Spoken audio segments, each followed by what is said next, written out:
Assalamu alaikum dear students. Today our 8th lecture of chemistry, class 10th, chapter number 2, page number 27, acids, bases and salts. आज का जो हमारा topic है acids, basis and salts chapter के अंदर वो है जनरल प्रॉपर्टीज़ ऑफ एसिड्स. अगर हम एसिड्स की जनरल करैक्टरिस्टिक्स का देखें तो वो हमने चैप्टर के स्टार्ट में डिस्कस की थी. जनरल हमने करैक्टरिस्टिक्स और प्रॉपर्टीज़ जो हैं एसिड्स की डिस्कस की थी. अब हम इसको डिटेल से पढ़ेंगे. हमें पता है कि जो प्रॉपर्टीज़ होती हैं वो दो तरह की होती हैं. एक हमारे पास केमिकल प्रॉपर्टीज़ होती हैं, दूसरी हमारे पास फिज़िकल प्रॉपर्टीज़ होती हैं. इसमें हम सबसे पहले केमिकल प्रॉपर्टीज़ को डिस्कस करेंगे, जिसमें पहला पॉइंट है हमारा reaction with metals.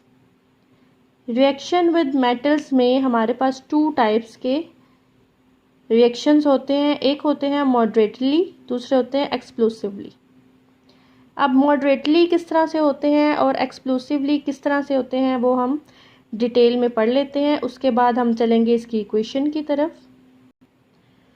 Moderately and explosively. Explosively कब होगा? जब एसिड्स जो हैं वो रिएक्ट करेंगे मेटल्स के साथ. लाइक हमारे पास सोडियम है, पोटाशियम है एंड कैल्शियम है. Dilute acids HCl, H2SO4 react जब करेंगे मॉडरेटली विद रिएक्टिव मेटल्स तो वो हमारे पास आएंगी मैग्नीशियम, जिंक, एल्यूमिनियम एट्सेट्रा. और ये हमारे पास रिएक्ट करने के बाद हमें क्या प्रोवाइड करेंगी? Salt with the evolution of hydrogen gas. अब हम एक इक्वेशन से इस चीज़ को प्रूव कर लेते हैं. लाइक हमारे पास है जिंक प्लस H2SO4. इन दोनों का जब रिएक्शन हुआ है तो हमारे पास क्या है? ZnSO4 plus H2. अब ये रिएक्शन हमारे पास हुआ किस तरह से है, हम इसका मैकेनिज़्म देख लेते हैं. यहाँ पे है हमारे पास H बॉन्ड बना रहा है हमारे पास ऑक्सीजन के साथ. ये हम क्या देख रहे हैं यहाँ पे? H2SO4. S double bond oxygen, यहाँ पे डबल बॉन्ड ऑक्सीजन के साथ यहाँ पे सिंगल बॉन्ड ऑक्सीजन और यहाँ पे H. अब यहाँ पे हमारे पास ये जो बॉन्ड है ये ब्रेक होगा. ये जिंक है हमारे साथ. जिंक जो है ये ऑक्सीजन के साथ बॉन्ड बनाएगी. यहाँ पे जो ऑक्सीजन है वो अपना इलेक्ट्रॉन ले लेगी और हाइड्रोजन जो है वो अपना इलेक्ट्रॉन लेगी. ठीक है. यहाँ पे इसी तरह बॉन्ड ब्रेक होगा. ऑक्सीजन का इलेक्ट्रॉन उसके पास चला जाएगा, हाइड्रोजन का इलेक्ट्रॉन उसके पास चला जाएगा. यहाँ पे हमारे पास जो दोनों हाइड्रोजन हैं वो एक दूसरे के साथ कंबाइन होंगी तो हमारे पास क्या बन जाएगा? H2O. ये तो हम बात कर रहे थे H2SO4 की एंड जिंक की. नेक्स्ट उसी मैकेनिज़्म को देख लेते हैं. यहाँ पे हमारे पास है SO4. ऑक्सीजन हमारे पास 4 है. उसके बाद हमारे पास जिंक जो है, जिंक यहाँ इस ऑक्सीजन के साथ भी रिएक्ट कर रही है और यहाँ पे भी. तो यहाँ पे हमारे पास क्या बन जाएगा? Zn. उनके रिएक्ट करने से हमारे पास बन जाएगा ZnSO4. जिंक जो है वो दोनों तरफ से हमारे पास जो ऑक्सीजन है उसके साथ बॉन्ड बना रही है. उसके बाद नेक्स्ट जो पॉइंट है वो डिस्कस करना है हमने. उससे पहले हम थोड़ा बहुत सॉल्ट्स के बारे में पढ़ लेते हैं. SO4 जो होता है हमारे पास वो जहाँ भी होगा वो शो करेगा कि वो हमारे पास सॉल्ट है. SO4 जो है उसको हम सल्फेट बोलते हैं. NO3 को नाइट्रेट, Cl को क्लोराइड. अब जहाँ जहाँ पे SO4 होगा इट मीन्स वहाँ पे सल्फेट है. NO3 जहाँ पे प्रेजेंट होगा लास्ट में इट मीन्स वहाँ पे नाइट्रेट है. और जहाँ पे Cl होगा उसका मतलब है हमारे पास ये क्या है? क्लोराइड. यहाँ पे हमारे पास है H2SO4 एसिड प्लस हम इसका रिएक्ट करवा रहे हैं सोडियम के साथ. इसके रिएक्शन के बाद हमें क्या मिलेगा? Na2SO4 और हमारे पास ऑक्सीजन हाइड्रोजन जो है वो गैस की फॉर्म में रिलीज़ हो जाएगी। इसी तरह हम अगर लें KOH प्लस HNO3, अब HNO3 जो है, अब इसके साथ जब ये रिएक्ट करेगी तो हमारे पास ये क्या बनेगा, NO3 KNO3 प्लस H2। हमारे पास जो हाइड्रोजन है वो गैस की फॉर्म में है, वो रिलीज़ हो जाएगी।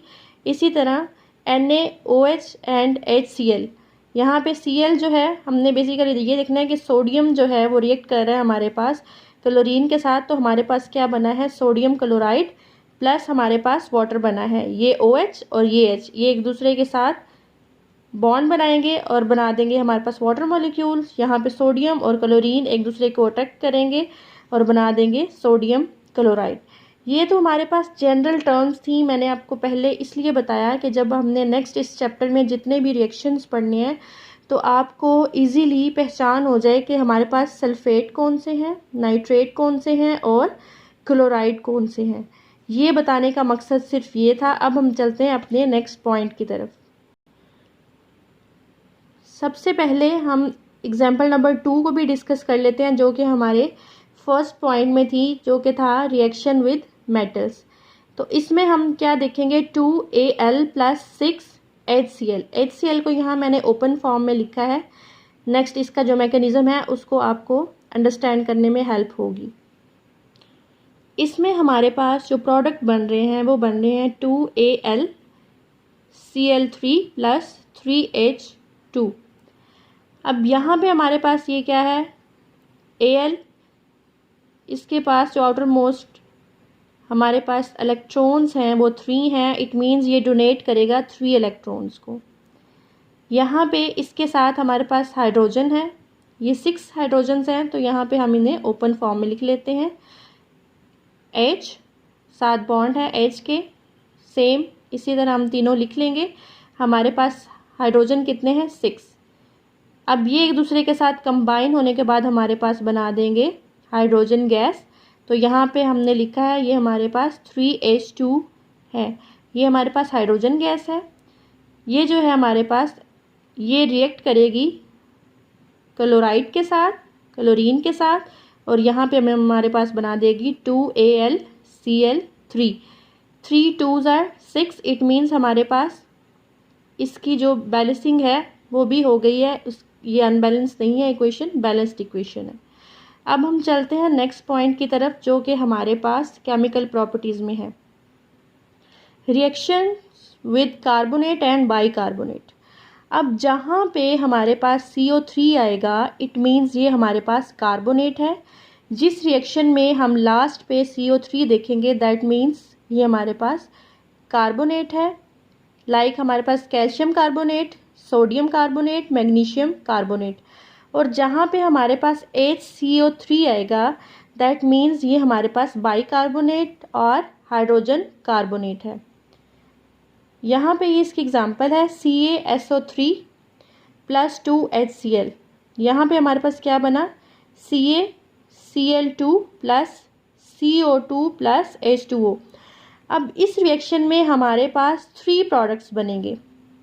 एक बनेगा कैल्शियम क्लोराइड, एक बनेगा हमारे पास कार्बन डाइऑक्साइड, थर्ड हमारा बनेगा वाटर मॉलिक्यूल। सेकेंड जो हम पॉइंट पढ़ रहे हैं, इसमें जो एसिड्स हैं वो रिएक्ट करते हैं कार्बोनेट्स के साथ एंड बाइकार्बोनेट्स के साथ, और हमारे पास salts with the evolution of carbon dioxide gas वो हमें एज अ प्रोडक्ट जो है वो मिलता है। एक एग्जांपल हमने इसकी पढ़ ली है, दूसरी हम इसकी पढ़ लेते हैं। ये है हमारे पास 2NaHCO3। अब हमने पढ़ा है पहले कि जहाँ पे हमारे पास HCO3 आएगा, इट मीन्स ये हमारे पास क्या है, बाइकार्बोनेट्स। इसको हमने रिएक्ट करवाना है H2SO4 के साथ, तो हमारे पास ये क्या बनेगा, सोडियम, ये हमारे पास क्या है, SO4 plus 2CO2 plus 2H2O। ये थी इसकी सेकेंड एग्जाम्पल। थर्ड है हमारे पास रिएक्शंस विद बेसिस।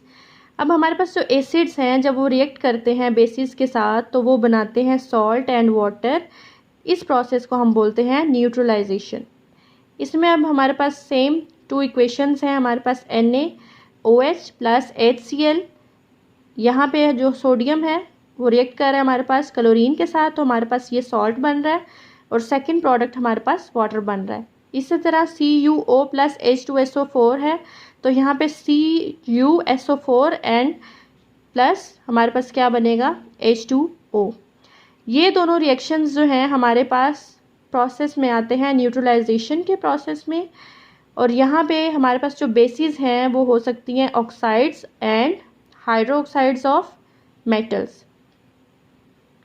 ये हमारे पास थर्ड इसका पॉइंट था केमिकल प्रॉपर्टीज़ का, जिसमें हमने ये पढ़ा है कि जो सॉल्ट्स हैं जब वो बेसिस के साथ रिएक्ट करते हैं तो एज अ प्रोडक्ट वो हमें सॉल्ट देते हैं एंड वाटर देते हैं। और इस प्रोसेस को, कौन सा प्रोसेस है जिसमें एसिड और बेसिस आपस में एक दूसरे के साथ रिएक्ट करते हैं, उसको हम बोलते हैं न्यूट्रलाइजेशन। अब इसके बाद हमारा फोर्थ पॉइंट है reaction with sulphides and bisulphides. Acids react with sulfides and bisulfides to form salts with sulfur dioxide। जहाँ पे हमारे पास किसी भी इक्वेशन में SO3 आएगा उसका मतलब है ये हमारे पास सल्फाइड है, और जहाँ पे हमारे पास HSO3 आएगा इट मीन्स वो हमारे पास क्या है, हाइड्रोजन सल्फाइड। ठीक है, ये दो पॉइंट्स थे। अब इनकी हेल्प से हमें इजी हो जाएगा इक्वेशंस को सॉल्व करने में, हेल्प होगी, हमें पता चलेगा कि कहाँ पे सल्फाइड है और कहाँ पे हाइड्रोजन सल्फाइड है। सबसे पहले अगर हम देखें तो हमारे पास ये क्या है, सल्फाइड। सल्फाइड किसके साथ है हमारे पास, CaSO3 प्लस 2HCl। यहाँ पे CaCl2 plus SO2 plus H2O। हमारे पास ये तीनों जो हैं ये प्रोडक्ट्स आए हैं, ये हमारे पास रिएक्टेंट्स हैं, इन दोनों ने एक दूसरे के साथ रिएक्ट किया है मैकेनिज्म के बाद हमारे पास ये तीनों प्रोडक्ट्स आते हैं। अब हमने देखना है हाइड्रोजन सल्फाइड को। ठीक है, इसको हमने देखना है, रिएक्ट करवाना है HCl के साथ। HCl के साथ रिएक्ट करने के बाद हमारे पास सोडियम क्लोराइड बनेगा प्लस SO2 प्लस H2O। ये हमारे पास था इसका फोर्थ पॉइंट और उसकी सेकंड इक्वेशन। अब हम चलते हैं फिफ्थ पॉइंट की तरफ। तो फिफ्थ पॉइंट हमारे पास क्या है, रिएक्शन विद सल्फाइड्स। सबसे पहले जो एसिड्स होते हैं वो रिएक्ट करते हैं मेटल्स के साथ, एंड सल्फाइड्स के बाद हमारे पास जो उसका प्रोडक्ट होता है वो होता है हाइड्रोजन सल्फाइड गैस। इसकी हमारे पास पहचान क्या है, मतलब कहाँ पे हमारे पास सल्फाइड होगा, जहाँ पे हमारे पास S जो है लास्ट पे लिखा होगा दैट मीन्स यहाँ पे हमारे पास सल्फाइड प्रेजेंट है। लाइक हमारे पास आयरन है, सल्फाइड है प्लस H2SO4 है, ये दोनों एक दूसरे के साथ रिएक्ट कर रहे हैं, तो यहाँ पे जो Fe है ये यहाँ पे SO4 के साथ कंबाइन होकर साल्ट बना देगा, और यहाँ पे ये जो हमारे पास H2 है ये S के साथ कंबाइन होकर हमारे पास हाइड्रोजन सल्फाइड बना देगी। यहाँ तक ये हमारे जो हैं ये 5 पॉइंट्स हैं जो कि 1 बाय 1 हमने डिस्कस किए हैं और इनके रिएक्शंस को हमने देखा है। अब हम ब्रीफली इसको एक बार फिर से रिकॉल कर लेते हैं ताकि हमें पता चल जाए, हमें इस लेक्चर में किसी किस्म की कोई कन्फ्यूजन तो नहीं है, अगर है तो वो हमारी क्लियर हो जाएगी। सबसे पहले हमने यहाँ पे ये देखा है कि आज का जो हमारा टॉपिक था वो था जनरल प्रॉपर्टीज़ ऑफ एसिड्स। उसमें हमने दोनों प्रॉपर्टीज़ पढ़नी है, एक केमिकल प्रॉपर्टीज़, दूसरी फिजिकल प्रॉपर्टीज़। यहाँ पे अब जो केमिकल प्रॉपर्टीज़ हैं उसमें सबसे पहले जो हमारा पॉइंट आता है वो है रिएक्शन विद मेटल्स। इसमें मैंने 2 टाइप्स बता दी आपको कौन कौन सा होता है, मॉडरेटली एंड एक्सप्लोसिवली। उसके बाद हमने ये देखा है कि हमारे पास जो रिएक्शन मेटल्स के साथ होते हैं उसके प्रोडक्ट में हमारे पास क्या बनता है, salt plus hydrogen gas. Next हमारा जो पॉइंट है वो है reaction with carbonates and bicarbonates. Carbonates में और बाइकार्बोनेट्स में मैंने आपको बता दिया कि जहाँ पे SO3 आएगा दैट मीन्स ये हमारे पास कार्बोनेट्स हैं, जहाँ पे HCO3 आएगा इसका मतलब है ये हमारे पास बाइकार्बोनेट्स हैं। फिर इसके बाद हमने इसके रिएक्शंस देखे और हमने देखा कि इसके एंड प्रोडक्ट्स हमारे पास क्या बनेंगे, इसमें हमारे पास सॉल्ट बनेगा, कार्बन डाइऑक्साइड बनेगा एंड वाटर के मॉलिक्यूल बनेगा। उसके बाद थर्ड में हमने रिएक्शन देखा बेसिस के साथ। वो जब एसिड्स जो हैं वो बेसिस के साथ रिएक्ट करती हैं तो वो हमारे पास न्यूट्रलाइजेशन का प्रोसेस होता है, और यहाँ पे जो हमारे पास प्रोडक्ट होते हैं वो सॉल्ट एंड वाटर होते हैं। उसके बाद जो हमारे पास फोर्थ था reaction with sulphides and bisulphides. Sulphides वो होंगे जहाँ पे हमारे पास SO3 आएगा, एंड HSO3 जहाँ पे आएगा वो हमारे पास हाइड्रोजन सल्फाइड्स होंगे। अब इनके हमारे पास जो एंड प्रोडक्ट्स हैं वो क्या बनेंगे, सॉल्ट्स एंड सल्फर डाइऑक्साइड। ये हमारे पास एंड प्रोडक्ट्स बनेंगे या प्रोडक्ट्स बनेंगे जब हम रिएक्ट करेंगे या रिएक्शन करवाएंगे एसिड्स का सल्फाइड के साथ या फिर बाईसल्फाइड के साथ। लास्ट जो हमारा पॉइंट था वो था रिएक्शन विद सल्फाइड। सल्फाइड के साथ जब रिएक्शन होगा तो हमारे पास हाइड्रोजन सल्फाइड एंड सॉल्ट जो है वो प्रोडक्ट बनेंगे। अब इसके बाद हमारे पास जो इसका टॉपिक है वो है हमारे पास इसकी यूजेस जो हैं स्टूडेंट्स वो आपने खुद पढ़ने हैं, खुद आपने अंडरस्टैंड करना है। जहाँ से आपको समझ नहीं आएगी आप मेरे से पूछ लीजिएगा, मैं आपको समझा दूँगी। यहाँ तक हमारी प्रॉपर्टीज़ जो हैं वो एंड होती हैं। इसके बाद जो आपका छोटा सा टॉपिक है वो है आपका यूजेस ऑफ एसिड्स, और कुछ नेचुरली अक्रिंग जो एसिड्स हैं वो दिए हुए हैं, वो टेबल आपने याद करना है। नेक्स्ट हम इंशाल्लाह नेक्स्ट लेक्चर में डिस्कस करेंगे।